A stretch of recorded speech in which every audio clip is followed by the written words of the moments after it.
ابو جہل جسے امت مسلمہ کا فرعون بھی کہا جاتا ہے، ابو جہل کے آخری الفاظ کیا تھے جسے سن کر آپ سب کے ہوش اڑ جائیں گے؟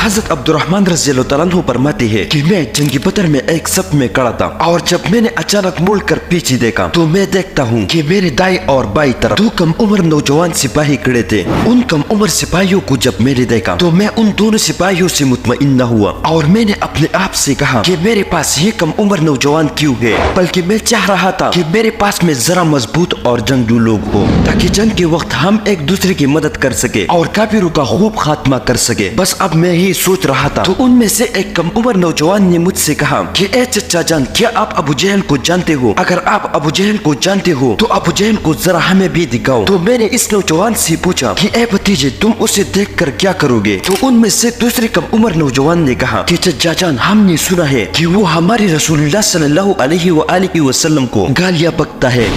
قسم ہے اس خدا کی جس کے قبضے میں میری جان ہے، اگر میں نے اس کو دیکھا تو میں اس کا سر تن سے جدا کروں گا یا پھر میں خود شہید ہو جاؤں گا۔ حضرت عبد الرحمن فرماتے ہیں کہ جب میں نے ان دونوں بچوں کا جوش دیکھا تو میں حیرت میں پڑ گیا کہ اتنے میں نے دیکھا کہ ہمارے سامنے ابو جہل دشمنوں کے سبے سیدھا کر رہا ہے۔ تو میں نے ان کم عمر نوجوانوں سے کہا کہ وہ دیکھو، وہ رہا تمہارا شکار۔ یہ سننا ہی تھا کہ وہ دونوں نوجوان بھوکے شیر کی طرح ابو جہل کی طرف دوڑے، اور ابو جہل کے پاس جا کر ان میں سے ایک نوجوان نے ابو جہل کی گھوڑے کی ٹانگ پر حملہ کیا، اور دوسرے نوجوان نے ابو جہل کی ٹانگ پر حملہ کیا۔ تو اسی وقت ابو جہل اور گھوڑا دونوں گر گئے، اور یہ دونوں نوجوان مسلسل ابو جہل پر وار کرتے رہے اور ابو جہل کو سنبھالنے کا موقع تک نہ دیا۔ تو اتنے میں ابو جہل کا بیٹا کرامہ، جو اس وقت تک ایمان نہیں لایا تھا، جب ابو جہل کی بیٹی نے اپنے باپ کی یہ حالت دیکھی تو وہ اپنے باپ کی مدد کے لیے پہنچا، اور آ کر اس نے ایک نوجوان کی گردن پر اتنی زور سے وار کیا کہ اس نوجوان کا کندھا کٹ گیا اور صرف چمڑے پر لٹک گیا،